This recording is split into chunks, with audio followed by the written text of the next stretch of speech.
Bonjour, petite introduction et une petite explication par rapport au morceau Beginner Blues qui est proposé. C'est pas un cours d'anthropologie ou d'histoire de la musique noire américaine depuis la fin du XVIIIe siècle. Là c'est vraiment prendre le terme blues pour ce qu'on entend entre musiciens par rapport à une structure qui est définie. Voilà, pour les puristes du blues, passez votre chemin, c'est pas ça. L'idée, c'est d'informer le musicien de musique actuelle que cette structure peut vous accompagner du début jusqu'à la fin de votre parcours musical. Cette structure, c'est en fait une succession d'accords qui peut être plus ou moins riche, entre guillemets, ça n'a pas un jugement de valeur, plus ou moins ouvragé, plus ou moins complété, et qui part de la base de l'exemple que je vous ai proposé avec Beginner Blues. Il y a différents termes à appréhender qui nous aident à comprendre certaines choses. Là, vous allez voir apparaître la grille, ce qu'on appelle la grille. Une grille, c'est par mesure, qu'est-ce qu'il y a comme harmonie dans chacune des mesures. On la symbolise souvent, on la schématise souvent par des petits carreaux, et un carreau fait une mesure. Alors suivant si la mesure est à 4-4 ou 3-4, voilà, peu importe, mais un petit carreau correspond à une mesure. Ces petits carreaux, on va les remplir avec les accords qu'on va jouer. Ici, dans le blues, il va avoir 12 mesures. C'est ce qui s'est établi au fil des décennies et des siècles. On appelle maintenant un blues, dans le langage courant, 12 mesures qui sont agencées de cette façon. Il y a 3 fois 4 mesures. Voilà. Je vous ai mis pas mal d'indications sur cette page que vous pouvez retrouver dans la description, hein, dans le lien. Et voilà. Alors ce qu'il faut déterminer, c'est comment sont agencées ces 12 mesures, comment filent les suites de 4 mesures à chaque fois. C'est une structure qu'il faut avoir en tête. C'est une structure sur laquelle il ne faut pas se tromper. C'est une structure il faut, au bout d'un moment, faut pas la lire, hein. C'est une structure il ne faut pas passer à côté et il ne faut pas la sous-estimer, dans la mesure où parfois on a tendance à penser que oui, le blues c'est simple, voilà tout ça, mais il peut avoir des pièges, il peut avoir des moments où cette structure, eh ben, on la liquéfie et on la respecte pas. Ce qui fait que quand on joue avec d'autres musiciens, bah, si cette structure ne tient pas, si on l'a pas bien en tête, si on l'a pas naturellement, le truc il va pas tenir. Donc voilà, jouer un blues, c'est à la fois un petit peu un cliché. C'est pas forcément c'est pas forcément une évidence, ça devient une évidence. Ça devient une évidence et il ne faut pas sous-estimer cette structure, il faut bien l'avoir en tête. C'est pour ça que j'ai fait trois façons, 3 vidéos, c'est-à-dire avec avec l'ensemble, une rythmique, des accords et une petite mélodie. Une seulement avec les accords qui sont bien déterminés, chacun pour chacune des mesures qui est indiquée là. Et puis la façon rythmique, shuffle, qu'il est possible d'utiliser pour accompagner un blues. La définition rythmique d'un blues n'est pas forcément celle-ci, par contre. Ça peut être très binaire, ça peut être 3-4, voilà. Là, c'est un choix, c'est ce son-là qui peut caractériser aussi une certaine forme de blues, c'est ce type shuffle. Shuffle, ça veut dire que nos croches qu'on va jouer ne vont pas être des croches binaires. Si je joue par exemple des croches binaires, 3, 4, ça va donner ça 1 et 2 et 3 et 4 et... Là, je suis sur de la croche binaire.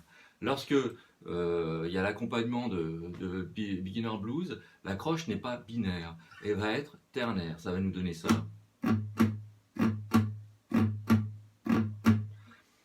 Ma la croche en l'air est décalée vers la fin du temps. On peut expliquer ça de façon solfégique, on va dire, en prenant le temps et en le divisant par 3. Comme ici, il y avait trois croches de triolet. Et qu'on va jouer la première croche qui est sur le temps et la troisième qui est au fond à la fin du temps. Ça va faire 1, 2, 3, 1, 2, 3, 1, 2, 3, 1, 2. Et donc on va jouer 1, 2, 3, 1, 2, 3, 1, 2, 3, 1, 2, 3. Et 1, 3, 1, 3, 1. Voilà. Les puristes du blues vont peut-être bondir un peu. Mais bon, ça aide à comprendre le truc, parce que le côté ternaire et cette croche shuffle ou cette croche ternaire est ressenti de façon différente, et voilà. Mais là c'est vraiment des explications pour comprendre un petit peu les termes qu'on peut utiliser par rapport à ça, par rapport à ce petit morceau.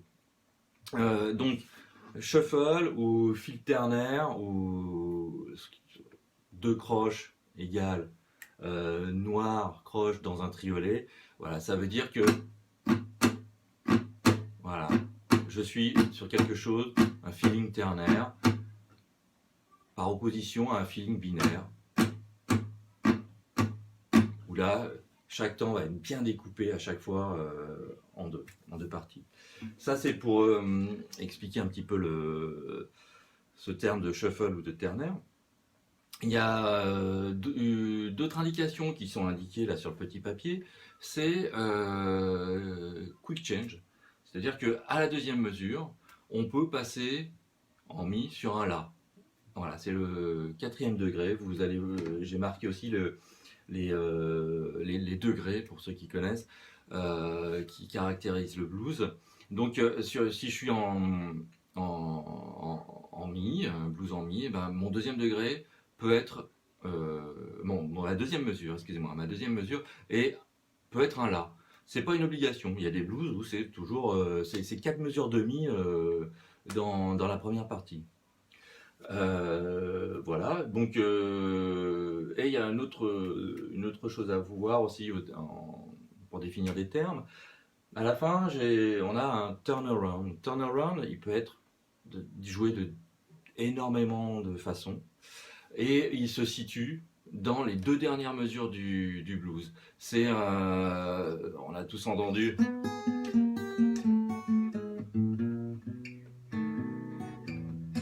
Voilà, c'est ce qui va nous faire rebondir sur le début du morceau. Là, dans Beginner Blues, j'ai mis le si vraiment au fond de la 12e mesure. Bien souvent, en fait, le si, le 5e degré, est dans la 12e mesure, quoi. C'est voilà, on a si, la, mi, si pour les 4 dernières mesures. Là, bon, c'est après, voilà, c'est une petite entorse, une petite fantaisie, quoi. Voilà, donc c'était pour déterminer un peu les termes qui sont couramment utilisés autour du blues. L'important, c'est vraiment de fixer ces 12 mesures, de les avoir en tête, de ne pas se tromper, et ça va vous accompagner, ça va vous diriger même même dans l'improvisation, vers une structure sur laquelle vous allez vous ancrer, vous allez structurer votre